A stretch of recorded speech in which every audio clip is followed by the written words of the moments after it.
Mapagpalang umaga po sa ating lahat. Muli ako si Miat Specian and welcome to our daily devotion with Pastor Russell Ocampo.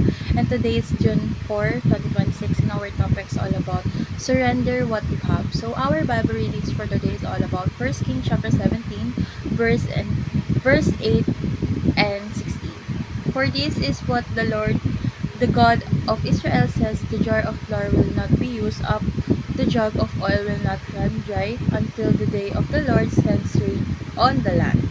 So in this passage, God commanded Elijah to go to Sarephat, where a widow would provide for him. When Elijah arrived, he found a poor widow gathering sticks to prepare what she believed would be her final meal for herself and her son before they die from famine. Yet in the middle of lack and hopelessness, God invited her to trust Him through obedience and surrender. So the widow did not have abundance, she only had a handful of flour and a little oil.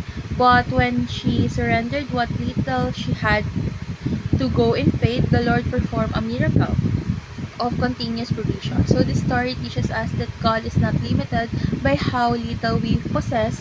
He is looking for hearts willing to trust and obey Him.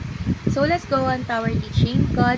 First is God uses even the weak and helpless. So the widow was not wealthy, powerful, or influential. She was struggling to survive, yet God chose her to become part of His miracle.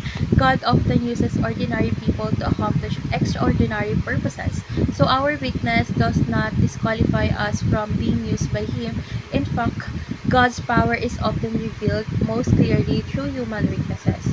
Second is God provides for the daily needs of those who obey Him. So the widow obeyed God through Elijah's instruction, even when it seems impossible. As she obeyed, God sustained her household day after day.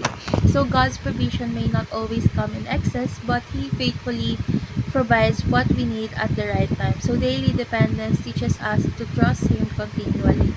And last is God reveals His power to those who believe.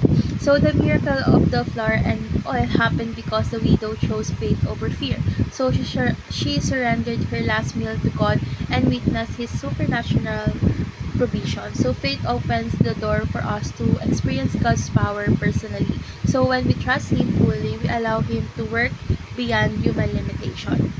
So how do we respond? First, do not underestimate what God can do through you.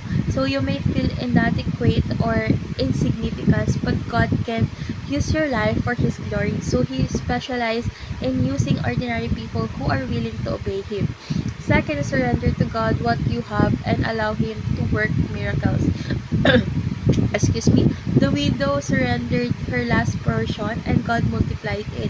So whatever you place in God's hands, your time, talent, resources, or abilities, He can use powerfully. And last is ask for God daily for His provision and trust Him to supply your needs. So God desires for us to depend on Him daily instead of living in fear and worry. So we can trust that God knows our needs and care for us faithfully.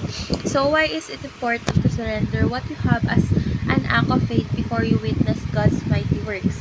So for me, surrender is important because it demonstrates our trust in God rather than trust in our own resources. So the widow had very little, yet she chose obedience over fear. So yung her surrender became the doorway for God's miracle. Often, God asks us to release what we hold tightly so we can learn that He is our true source.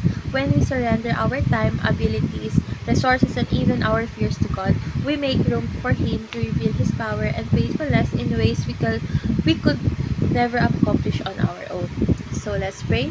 Lord God, Heavenly Father, we thank You for being our faithful provider. Teach us to trust You even when our resources seem small and insufficient. Help us not to underestimate what You can do through our lives. Gives us the faith to surrender everything we have into Your hands. Lord, remove fear and doubt from our hearts and help us walk in obedience daily. May we experience Your miraculous provision and power as we trust in You completely. In Jesus' name we pray. Amen.